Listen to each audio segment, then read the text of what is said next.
the Stun Lancer, which is a terrifying Advent trooper. She has both a sword and a gun, but she doesn't use her gun. She very rarely will she use the gun. She likes the sword. She's a psycho, and she likes to get close. So if you see a Stun Lancer, guaranteed the next turn she'll be right up on you, and so she can move really far and use her electric sword. Visually, the easiest way to tell the Stun Lancer on the map is this glowing red helmet. He's got a sword sticking off his back while he's carrying a mag rifle. But they close at a crazy rate. They're psychos. They come at you. They're sort of like Chrysler. They will come at you across the map just to get close and attack you. And so when they get up close, they pull out their sword, they electrify it, and then they will jab you with it and either incapacitate or even kill you. So visually, they're pretty easy to spot, and they have a very unique look among the rest of the Advent. Obviously, the question would come up, you know, why not just a sword?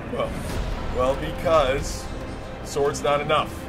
Actually, the Stun Lancer, their role is to incapacitate. So they do a lot of damage, but really the real danger of the Stun Lancer is that when they connect, they always have a chance to either stun a soldier for multiple turns, to disorient them, but the real danger is that they can knock soldiers unconscious. And so if they knock a soldier unconscious, it's just as bad as if the soldier's dead.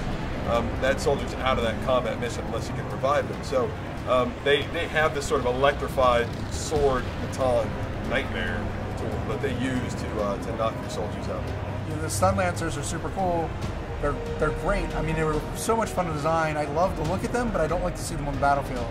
Every time I see one of them, they just close on me and kill me, or they're incapacitating me. They're absolutely devastating. They come at you from everywhere. Who gets to be an Advent Stun Lancer? They're a rank in the Advent Troopers. There's a lot of different roles that Advent Troopers can fill, and the Stun Lancer. The thing about Stun Lancers is we always view them as the psychos. I mean, they will run through a raging battle to run up close to any soldier, no matter what that soldier's carrying. They will sprint to get within striking distance of your soldiers. And so they're kind of suicidal. I mean, they are not going to survive, but it's terrifying because you have an enemy that has nothing to lose. And so you see them and you know they will do whatever it takes to get next to your soldier, whoever's closest, and then potentially knock that soldier out. So it's really terrifying. So it would have to be, I'd imagine the troopers that are a little bit off, and I imagine all troopers are probably a little bit off, but the really off ones, the ones that show no sign of preservation, those would be good Stun Lancers.